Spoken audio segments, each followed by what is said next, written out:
Welcome to The Explainer. So, today we're jumping right into what might be the biggest AI story of the year, OpenAI's Sora 2. It just dropped on September 30th, 2025, and let me tell you, this is way more than just an update. It's a total reimagining of how digital reality gets made. All right, take a look at this. A cat performing a triple axel in a blizzard. Now, that might sound totally absurd, right? But this isn't just a funny phrase, it's a prompt. And what's mind blowing is that Sora 2 can take this and create a video. Think about it. Not just the image, but the sound of the wind, the scraping of the skates, the physics of the snow. That right there shows you just how powerful this new tech really is. Let's get into it. All right, Section 1, a generational leap. And honestly, that's not an exaggeration. We really need to get our heads around what makes Sora 2 such a huge upgrade. People are calling this the GPT 3.5 moment for video, and for good reason. So the jump here is just huge. Think about Sora 1 from 2024. It was kind of like a silent film generator, right? It could make pretty pictures move, but that's about it. Now, with Sora 2, we're talking about a tool that builds a whole scene. You've got synchronized audio, physics that actually make sense, and you can even keep things consistent across different shots. It's not just moving pictures anymore, it's a little slice of a world.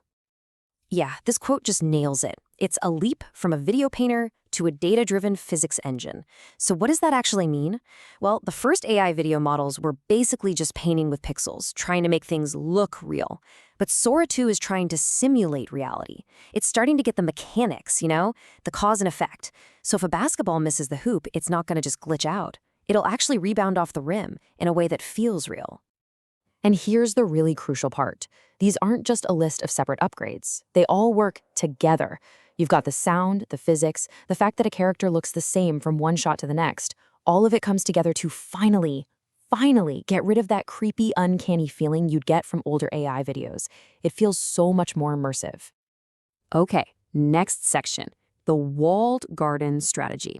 This is where things get really interesting because the story here isn't just about the fancy AI model. It's about the app, the ecosystem OpenAI is building around it. This is a massive strategic play. And this is the absolute key to their whole strategy. They've built a closed ecosystem, a walled garden. And you know what it looks and feels like? TikTok. But here's the crazy part, the one radical difference. You can't upload your own videos at all.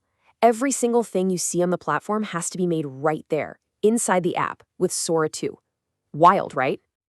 And why would they do that? Well, it creates this incredibly powerful feedback loop, what they call the data flywheel.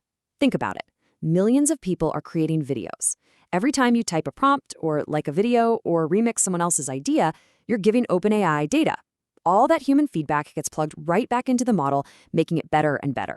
And a better model brings in more users, and the whole cycle just spins faster and faster. It's a massive competitive advantage that's super hard for anyone else to copy. Now, if they want this whole flywheel thing to work, they need a killer feature to get you hooked. And this is it, the Cameo feature. This is what takes it from, oh, that's a cool AI video, to, whoa, I need to try this. It lets you put a verified digital version of your own face and voice into these videos. So you're not just making a video about a superhero, you can make a video of you high-fiving that superhero. That's a game changer. But of course, the second you hear "put your face in a video," the alarm bells for deepfakes start ringing, right? And OpenAI knows this, so they've tried to get ahead of it by building a bunch of guardrails right into the system. You have to give permission, you get notified. It's all designed to be a model of responsible deepfake tech. Basically, they're trying to write the rulebook themselves before the government steps in and writes it for them. All right, let's move on to the next section, the copyright conundrum. And believe me, this is maybe the highest stakes part of the whole story. It boils down to one massive question. How does an AI learn what our world looks and sounds like without, copying it? And this is where we see OpenAI's incredibly aggressive legal stance. See, you've got two ways to do this. There's opt-in, where you have to ask artists for permission before you use their work to train your model. But OpenAI went with opt-out. That means they just take everything by default. And if you're an artist and you don't want your work used, well, the burden is on you to find it and ask for it to be removed. It completely flips the script, putting all the work on millions of creators. And let's be super clear, this is not an accident. It's a calculated legal gamble. OpenAI is basically using its size and influence to try and force a whole new set of rules for copyright in the age of AI. It is a huge, high-risk bet, and you can be sure it's going to unleash an absolute storm of lawsuits. So let's step back for a second. What does all of this actually mean for the rest of us, for the real world? This section is all about reshaping our reality because the ripple effects are already starting to spread. I mean, just listen to this quote from Tyler Perry, a genuine Hollywood powerhouse. He said he was in the middle of an $800 million studio expansion. And when he saw what Sora could do, he put the whole thing on hold. And get this, that was his reaction to the first version of Sora. The idea that you can just generate a perfect set instead of building one, that's an earthquake for the entire entertainment industry. And this isn't just about Hollywood. The disruption is hitting everywhere.